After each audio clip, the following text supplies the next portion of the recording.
How's everybody doing? Good afternoon. Everybody tired out? Don't be leaving back there. All right. Is it time for cocktails yet?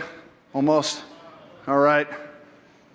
Hey, listen, I thought it was an amazing message by Secretary Napolitano. We have seen some amazing things happening in the past year.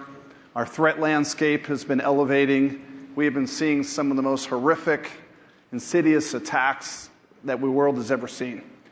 And this community at the RSA event is an amazing event for us to all come together, to learn, to share.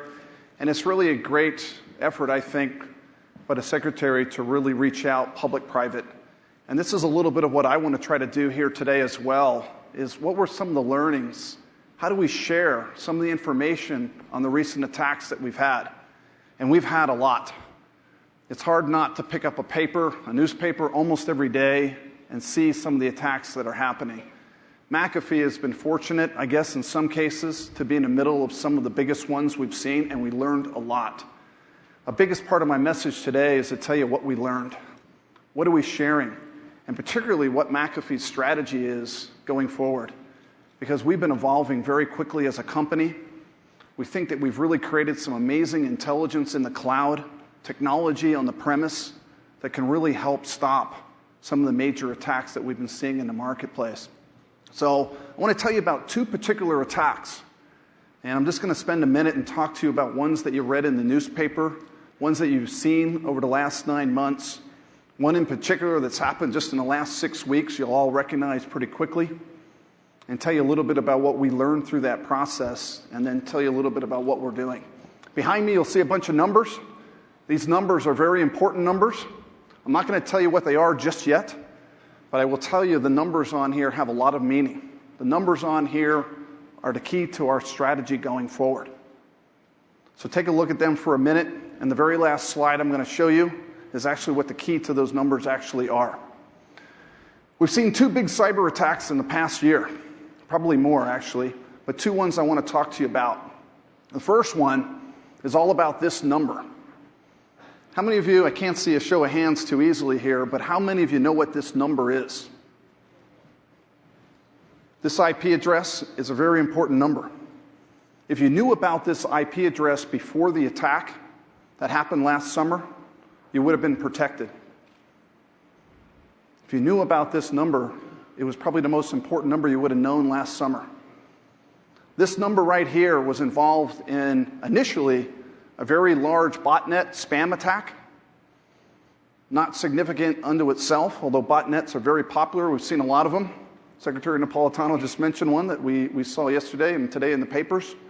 But a large spam attack that was generated from that IP address reached over 200,000 computing devices pretty quickly. But it wasn't really until this number really became malignant and really started to do destruction that knowing about this number became so critical. When you look here on the stage for a minute, I brought out some appliances. Most of you have this if you're in corporations or government. These are email filters, web filters. These email spam filters picked up, obviously, this botnet attack. A lot of vendors had this technology. We picked up this number. But really the key to this was learning and understanding how to create a reputation to this IP address that originated the botnet spam attack and really create some sort of score that was much more elevated or has a reputation that has a much lower score so that we could educate and create intelligence to everywhere else in the network. This was critical. How does a cloud intelligence system communicate to devices in real time and understand the reputation of a particular IP address? And with over 200,000 botnets in leverage, and with a IP address that could go malignant at any point, we began to see a lot of destruction. Many of you probably know what this attack was about. The malware itself was very destructive as well. We saw the malware deleting files, overwriting master boot records, and really creating a pretty destructive environment for hardware. So hundreds of thousands of machines involved with a very malignant piece of malware, but also used in a spam attack that eventually turned out to be a very destructive force that happened on July 4th. You all know this probably as the Korean attack, originating out of Korea, South Korea, but really hitting a lot of critical infrastructure, as many people were probably home barbecuing on 4th of July in America. We really ended up seeing a pretty disastrous scenario occurring as a major denial of service attack was launched. We saw the headlines, everybody saw this. Major critical infrastructure was brought down. This cost millions of dollars to the very infrastructure that we support. We did a research study that we released in the World Economic Forum just a couple of weeks ago. More than 600 companies were surveyed. More than half of them had experienced major outages of denial of service in the past year. Most of them thought we'd see an increase of denial of service again this year. The average denial of service cost was $4.8 million. This type of attack has a lot of effect. But understanding these IP addresses was absolutely critical. We had companies that McAfee was protecting that we were able to stop the entire traffic flow. And the reason why is because that spam filter, that email gateway could educate the cloud. That cloud could then talk to the firewall and stop and drop traffic on demand. So we could prevent a major denial of service attack. This was very, very powerful. We kept learning that using and leveraging intelligence in the cloud from one vector, i.e. an email gateway, SMTP type protocol, to another vector, like a firewall, was a critical component to having success in this attack. In doing so at day 0. Critical ways to think about how to solve these types of attacks in the future.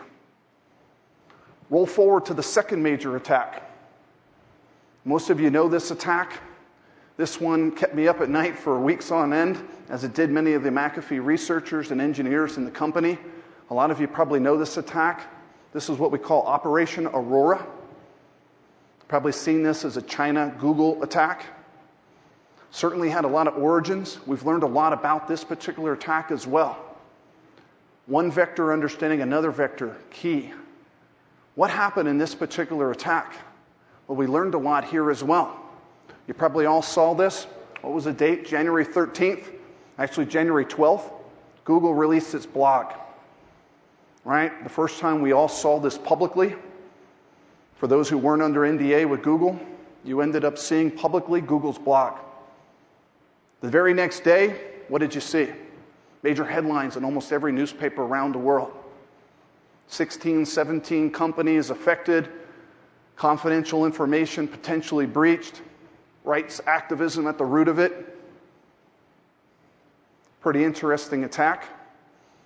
Right before that, days before that, we had learned in our cloud about the malware samples that we ended up posting and announcing, already creating remediation for this type of attack prior to the announcements that occurred because we had been tracking this malware. The most interesting thing about this attack was not the malware itself, but actually how it was getting injected into the networks themselves. This is where we discovered, through our network appliances, really what was at the cause of this. What was at the cause? A major internet vulnerability. We ended up notifying, working with Microsoft on it, and you started to see a very interesting scenario unfolding. Ended up putting out all the remediations on the system and the network in a matter of a couple days. Through the intelligence on both sides, we learned a lot about what to do here, both on the endpoint and on the network. Take a look at what occurred on Operation Aurora for a minute. What was the target here? We just released this white paper today, all about learning how to protect high-value IP. Operation Aurora, in our opinion, was all about driving towards source code control systems, high intellectual property repositories, and doing so through very advanced persistent threats, APTs, really geared at long-term observation on key intellectual property assets in the enterprise. This was a very pronounced attack vector.